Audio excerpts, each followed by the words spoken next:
Joining me to talk about this, Alexandria's parents, John and Joanne Lowitzer. First off, guys, I cannot imagine what you're going through these 3 weeks. Must be such a nightmare. How are you guys holding up?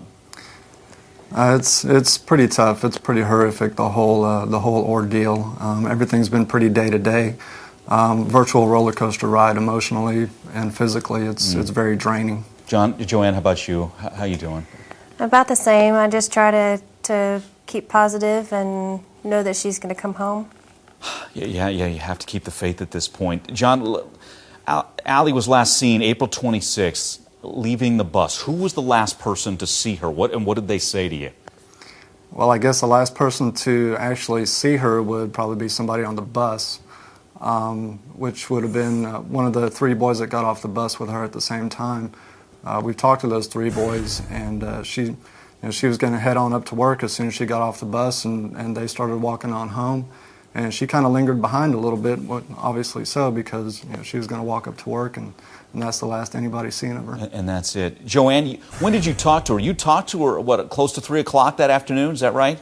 It was about 2:30. It was after her last class, before she got onto the bus. And I was checking to see how her day was and what her plan was, if she was going to walk to work. But she normally doesn't walk to work, and she just didn't have a ride today or that day.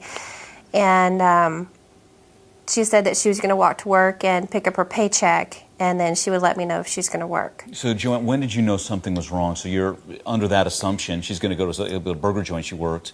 Yeah. I mean, how did those hours unfold?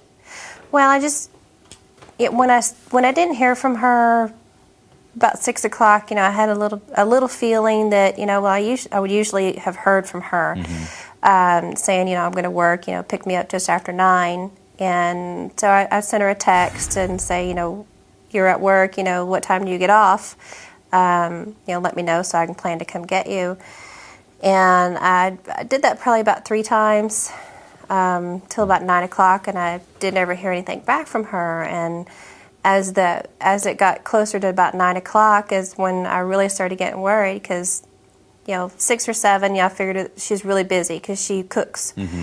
And I figured, well, she's really busy cooking, or her phone died or something. And so a little after 9 o'clock, when I knew that they were getting ready to close, I drove up there, and the place was completely closed already. There wasn't anybody inside cleaning as normal. Just everybody was gone. And then I'm sure it was just horror at that point. It was. John, was there any red flags? Had her behavior changed at all? Was there maybe a boyfriend in the picture? Anything as of late that would have been basically a red flag for you?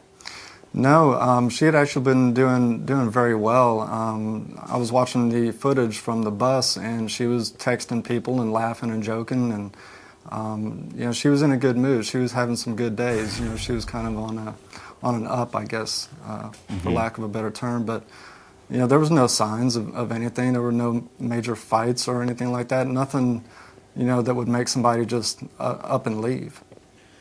Joanne, I know that police are working with you. It's still being considered a runaway. We know homicide detectives are in, so there's more attention to this case. And I know you also, are you still texting Allie every night? And if so, what do you write on those texts? I just tell her that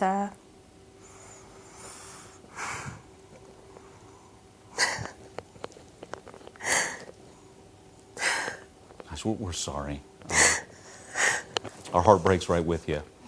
And we'll keep following this. Please keep us updated. Joanne and John, we can only imagine what you write in those texts, and I know you're waiting for that call or that text back that she's okay, and we'll pray right along with you. Guys, thank you so much.